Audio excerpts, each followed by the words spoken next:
Anio Alatsinainy 10 ny volana Martsa, taona 2024. Evanjely masina nosoratan'i Matio, nalaina tao amin'ny toko 520, andinin'ny faraka amin'ny 30 ka hatramin'ny 440.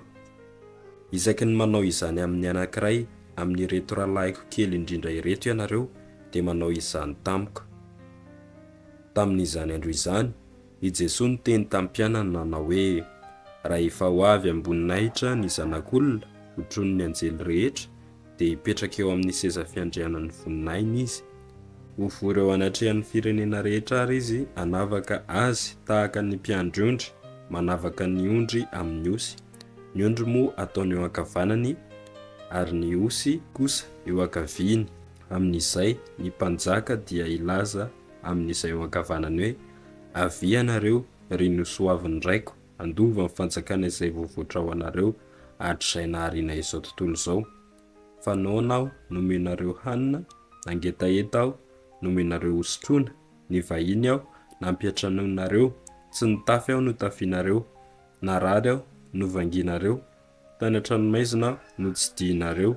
Ary dia amaly azy ny marina ka hanao hoe: Tompo, oviana no hitanay noana ianao ka nomenay hanina, nangetaheta ka nomenay osotrona, oviana no hitanay ny vahiny ianao ka nampiatranonay, na tsy nitafy ka notafianay, oviana no hitanay narary ianao, na tany an-tranomaizina ka novanginay.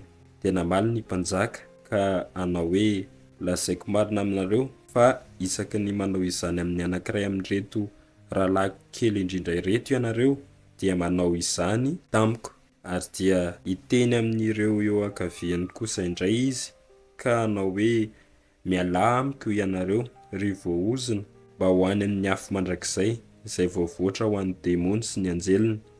Fanaonao tsy nomenareo hanina, nangetaheta aho tsy nomenareo osotrona, ny vahiny aho tsy nampiatranonareo, tsy nitafy aho tsy notafianareo, narary aho sy tany an-tranomaizina tsy novanginareo. Dia namaly azy koa ireo hanao hoe: Tompo, oviana no hitanay noana ianao, na nangetaheta, na ny vahiny, na tsy nitafy, na narary, na tany an-tranomaizina ka tsy namonjy anao izahay. Fa novaliany hoe: lazaiko marina aminareo fa isaky ny tsy manao izany amin'ny anankiray amin'ireto kely indrindra ireto ianareo dia tsy nanao izany tamiko koa, dia ho any amin'ny fijaliana mandrakizay ireo, fa ny marina kosa ho any amin'ny fiainana mandrakizay. Izany ary ny tenin'ny Tompo, dia rahaneo anao ry Kristy.